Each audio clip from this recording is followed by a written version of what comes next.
Tony Burke, welcome to the program. Hi, David. Before we get to where you're at with your negotiations with the Senate crossbench, just on that point from the Reserve Bank Governor we heard during the week, he says we've got to avoid the idea that wages have to go up to compensate for inflation. Is he right? Well, the system's not capable of chasing headline inflation. And if you even look at the words of the Reserve Bank Governor, he's made clear that at the moment the wage prices, the wage inflation that we have, so the wage increases that we have are having no impact on the current inflation rate. I'm sorry, if I can just tell you, I'm hearing an echo. So. We'll get that addressed. Apologies, we'll get that fixed up. Well, let's turn then to where you're up to in negotiations with the Senate crossbench. I understand you've had some progress over the last 24 hours or so. Yeah, a lot's happened since I first agreed to the interview. As late as 8:30 last night, there's a reason why I'm in Canberra. Senator David Pocock and I were still meeting, and I can say now that we are confident that the Secure Jobs Better Pay Bill will pass the Parliament this year with the support of Senator David Pocock. So it will pass with his support. He's given you that confirmation? That's right, that's right. And what have you had to give to secure that commitment? Yeah, it's it hasn't been an easy negotiation, and Senator Pocock's been very clear on a series of the principles that he wanted to look at. When it was, as you know, he would have preferred that everything was dealt with next year. When we said we wanted to make decisions this year, it's involved a very intense process, a lot of meetings, a lot of detail. There's effectively three sorts of issues that have come to the fore.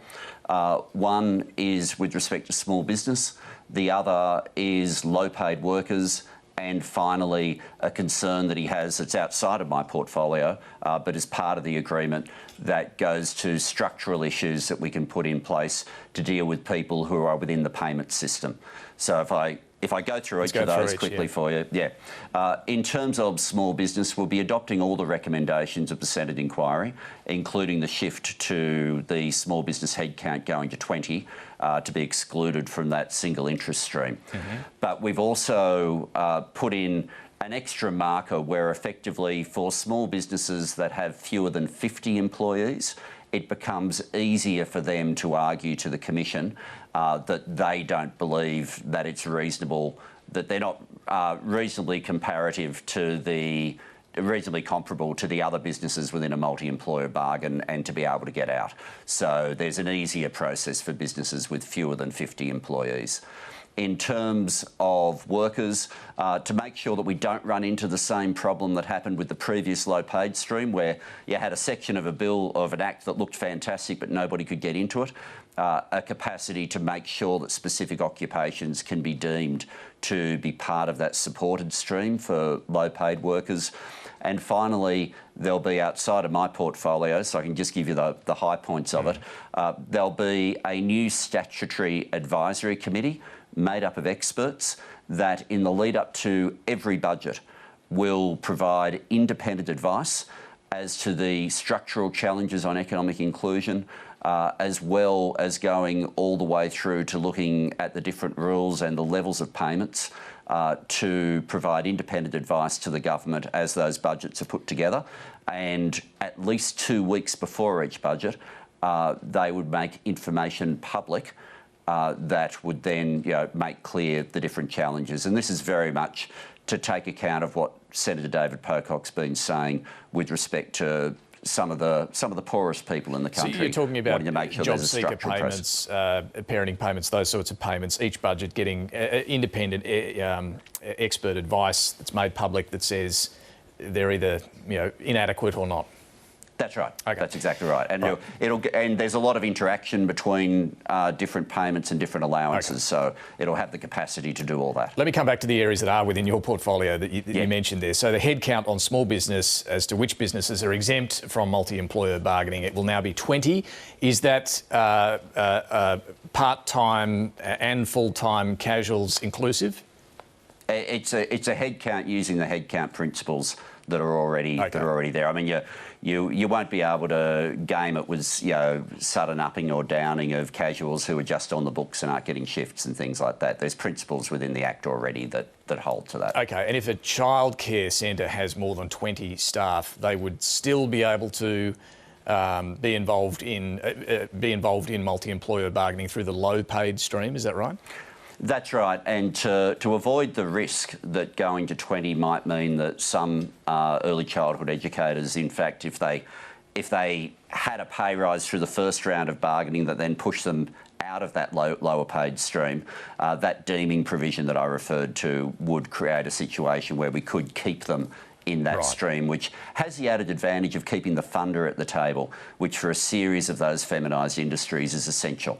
And those businesses with a headcount up to 50, you mentioned they will have a stronger ability to argue it's unreasonable for them to be included in multi-employer bargaining, or that they're not comparable to other employers. Just explain that to me. Okay, so there's a new test within the common interest test that's being added. It's being added for everybody as to whether the businesses are reasonably comparable. So that's the new test that's there. So, for example, if a business says, look, we've actually got not enough to do with these other businesses that are in the multi-employer stream, if you're fewer than 50, it's effectively the case has to be made that you should be included. And that makes it much easier for small businesses. It's not like there's an onus on. So the onus would be on the union, for example, That's right. to make the case that these two businesses are similar enough that there That's should right. be. For under 50, it'd be the other way for more than 50.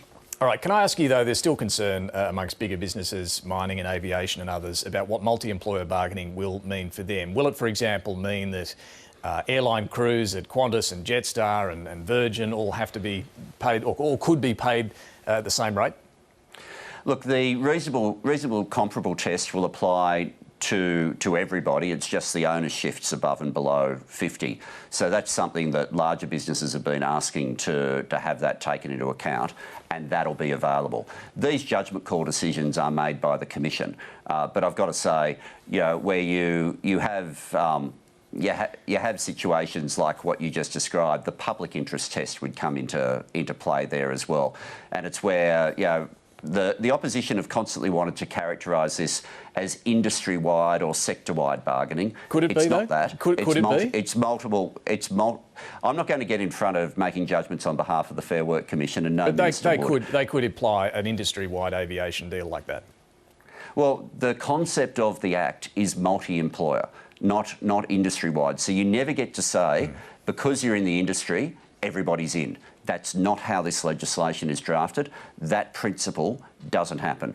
What happens is employers either opt in or their workforce votes to opt in, and then before the Fair Work Commission, they have to work out whether there's a common interest, whether that's reasonably comparable, and also whether or not it's in the public interest. Okay. And where you go sector-wide for sectors that are critical to the national economy, at that point it's pretty hard to see things passing the public interest test. Will Parliament still have to sit on, or at least the House have to sit on Saturday, as has been the plan, as I understand it? That's right. I was astonished yesterday to see the opposition complaining that they might have to turn up on a Saturday. I think there's plenty of Australian workers knowing what's at stake with wages that haven't been moving for a decade that would just be shaking their heads about that particular objection. So what will happen on the Thursday afternoon, we will suspend rather than adjourn the House, and then on Saturday morning at 9 o'clock we'll come back. No matter what happens and no matter how quickly the Secure Jobs Better Pay bill gets through, there'll still be other legislation going through the Senate. There'll still be amendments that will need to be considered by the House, and we'll be here on Saturday to be able to deal with that. And then that's it? You won't need any more than that? Well, if the Senate has finished, then we simply deal with what the Senate said. But they've been quite clear that they believe they can manage everything by the Friday. And I know as a member of the House, you never comment on Senate procedures. You leave that to Katie Gallagher and Penny Wong. Probably wise. Look, finally, on another matter, we've been talking about the former Prime Minister, Scott Morrison. I know Cabinet will look at this tomorrow. What's your view as Leader of the House? Should Parliament have an opportunity to make its views clear with either a censure or some other type of reprimand of what happened with those secret ministries? I'll leave the decision, obviously, to the Cabinet deliberations that are tomorrow. But one of the things that's really interesting in the Bell report is Justice Bell has specifically quoted the comments from the Solicitor General that the principles of responsible government were fundamentally undermined. Now, the Parliament is where you have responsible government. If you're not allowed to know who the ministers are when you're directing questions, the whole concept collapses. And what happened with what Scott Morrison did wasn't simply a decision of him on this particular matter. It had been enabled by behaviour for years. And people who were sort of surprised that he did this to them as ministers are the same people who sat in the chamber voting that no one else would get to speak on legislation. The same people who were quite happy with there being a cabinet committee with only one member of it. Okay, well, it's got to be irresistible. Involved in this. It's got to be irresistible, right, to move a censure motion and put the Liberals in a rather awkward position. I'm not going to get ahead of the cabinet deliberations, nor should I. Tony Burke, appreciate you joining us this morning. Thank you. Good to talk.